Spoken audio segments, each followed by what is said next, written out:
Саламатсыңарбы кымбаттуу окуучуларым. Бүгүн биз силер менен дагы бир адабият айдыңында Ополтодо эмгек калтырган кыргыз жазуучуларынын бири менен тааныштырмакчымын. Бул киши Мукай Элебаев болмокчу балдар. Мукай Элебаев 1906 жылы жарык дүйнөгө келип, 1944 жылы дүйнө салган.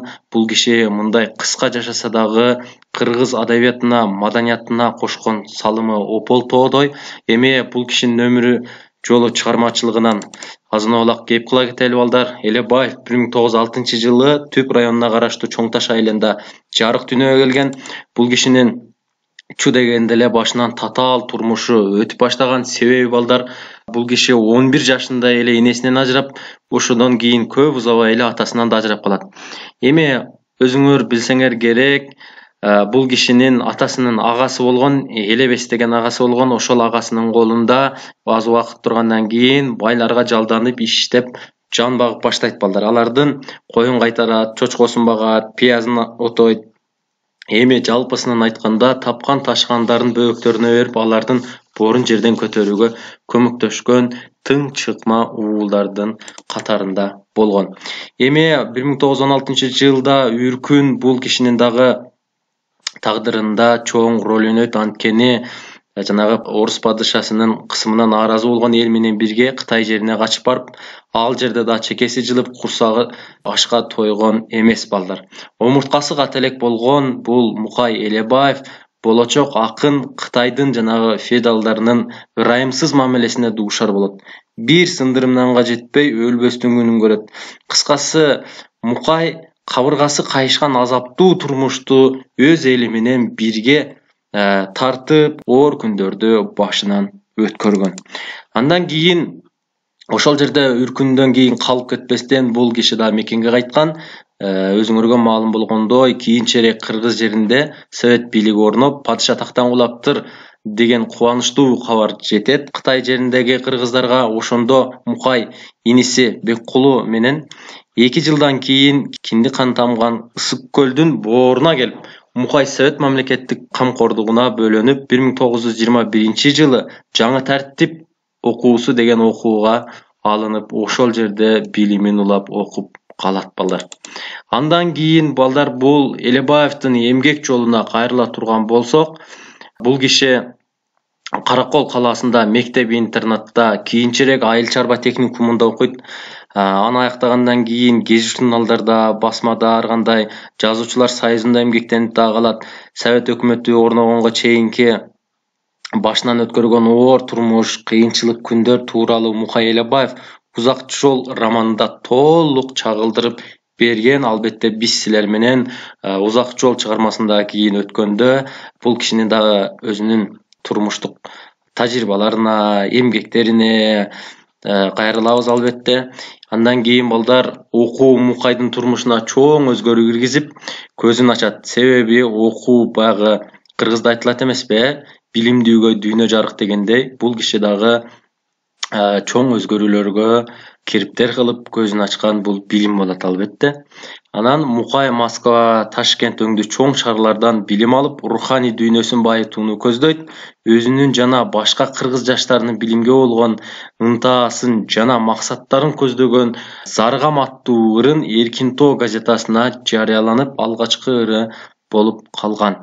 Эми бул кишинин ошол ырынан силерге мисал келтире кетели.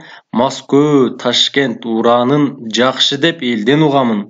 Ошолорду мен угуп канткенде чыдап турамын деген ыр саптары Эркинтоо газетасына жарыяланып, өзүнүн окурмандарын бат эле табып алган.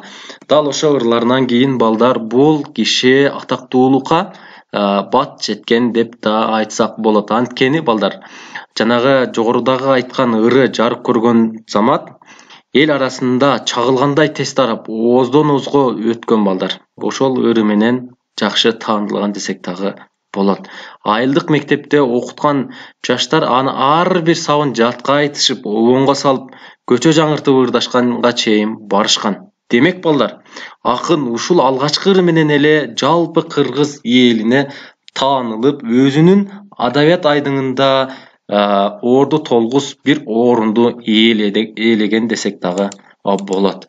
Эми бунун кыйын кезең, бороондуу күн, зарлык согуш мезгилинде жазылган Алыскы тоодон соңку бир күн деген чыгармалары окуучулардын сүйүп окуган китебине айланганы баарыбызга маалым. Элебаев балдар улуу ата мекендик согуш башталганда фашисттик каракчылар менен салгылашуу үчүн кан майданга аттанып, ал 1944-жылы ошол майданда баатырдык менен курман болгон деп эскеришет балдар.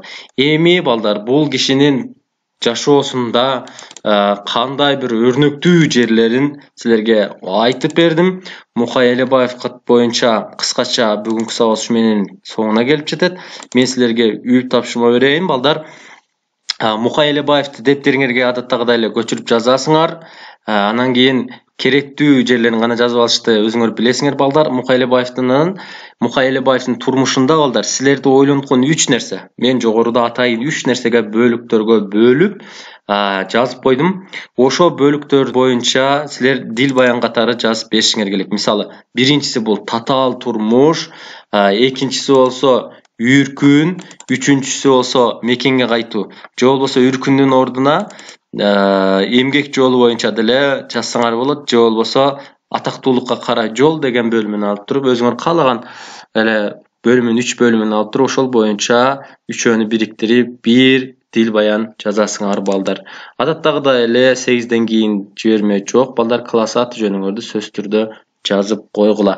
Бул биздин Мукай Элебаев боюнча аз гана маалымат болду, себеби бул киши боюнча дагы көптөгөн маалыматтар жокко чыгарылып кеткен, өрттөлүп да кеткен. Кийинки биздин коомго жазуу барактарында көбүнчө жетпей калган деген дагы маалыматтар бар. Ошон үчүн балким биздин маалыматтарыбыз дагы азыраак болуп калгандыр. Бирок биз кийинки сабакта сөзсүз түрдө бул кишинин дагы чыгармачылык жолундагы, татаал жолундагы, турмуштук жолундагы бардык бир кыргыз адабиятына кошкон салымдарын бардыгын топтоп силерге дагы кененирээк айтып бергенге аракет кылам. Бүгүнкү сабагыбыз ушу менен соңуна келип жетти балдар. Күнүңөр көңүлдүү улансын, ийгилик каалайм.